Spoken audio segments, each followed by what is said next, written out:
இவர் டியூட்டியில இருக்கும்போது ஏற்பட்ட ஒரு விபத்துனால இவரோட பார்வை முழுசா பறி போயிடுது. அவருக்கு 100% பார்வை இழப்பு ஏற்பட்ட பிறகும் உலகினுடைய உயர்ந்த சிகரங்களுள் ஒன்றான சியாச்சின் மலை உச்சிக்கு ஏறினார். இந்தியா லெவல்லையும் இன்டர்நேஷனல் லெவல்லையும் எக்கச்சக்கமான தங்க பதக்கங்கள் வென்றிருக்கார்.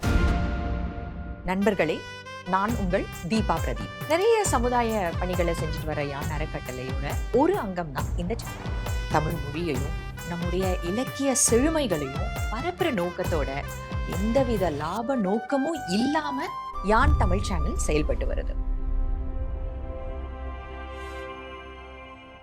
நானொரு சிந்து காவடி சிந்து ராகம் புரியவில்லை பாட்டுல என் விதி அப்போதே தெரிஞ்சிருந்தாலே கர்ப்பத்தில் நானே கரைஞ்சிருப்பேனேன்னு உருக்கமா ஒரு வரி வரும். கட்டிக்கரும்பே கண்ணா பாடல்ல நதியோடு போனால் கரையுண்டு கண்ணே, விதியோடு போனால் கரையேது அப்படின்னு ஒரு வரி வரும். இப்படி விதி வலியது, என்ன பண்றது, தலையில எழுதின எழுத்து அப்படி, தலை எழுத்த யார் மாத்த முடியும்? இந்த மாதிரி வார்த்தைகளை தெருமுனையிலேருந்து சினிமா பாட்டு வரைக்கும் நம்ம தினமும் கேட்டுட்டு இருக்கோம். நமக்கு ஏற்படுற ஒரு பிரச்சனைக்கு விதிய காரணம் காட்டுறதும் மனசை ஒரு மாதிரி ஆஸ்வாசப்படுத்திக்கிறதும் மானுட இயல்புதான். ஆனா ஒரு சிலர் கவிக்குயில் சரோஜினி நாயுடு போல விதியே விதியே உன் கொடும் கரங்களில் நான் சரணடைந்து விடுவேன் என்று நினைத்தாயோ அப்படின்னு விதிய விதிர்விக்க செய்யறவங்களும் இருக்காங்க. அப்படி ஒருத்தர் தான் துவாரகேஷ்.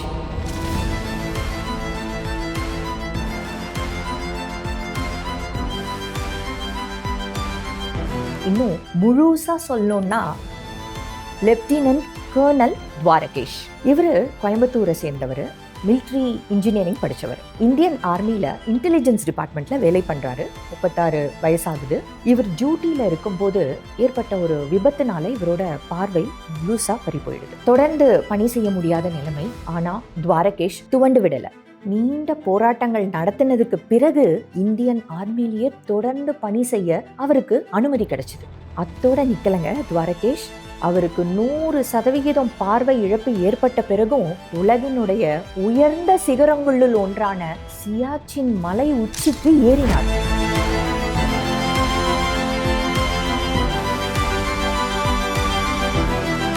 நீச்சல் போட்டிகள்ல 3 தடவை இந்தியன் சாம்பியன்ஷிப் ஜெயிச்சார்.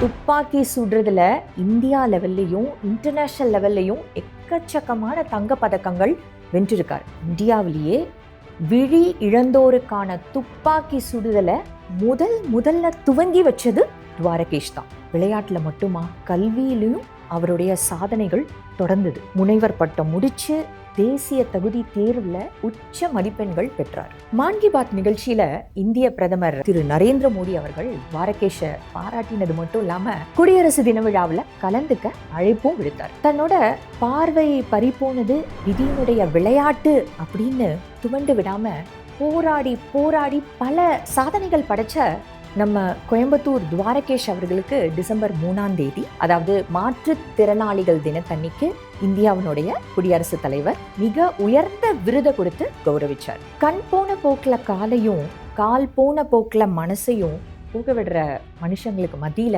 விழி இழந்த பிறகும் ஒளி குன்றாத வாழ்க்கை வாழ்கிறார் துவாரகேஷ். இப்போ அரசு தேர்வுகள்ல பொது அறிவு பிரிவுல துவாரகேஷ் பத்தின கேள்விகள் கேட்கப்படுற அளவுக்கு அவருடைய புகழ் பரவி இருக்கு. மாற்றுத்திறனாளிகளோட மேம்பாட்டுக்காக இந்திய அரசினோட முயற்சிகள்ல துவாரகேஷனுடைய ஆலோசனைகளும் பங்களிப்பும் அதிகம் இருக்கு.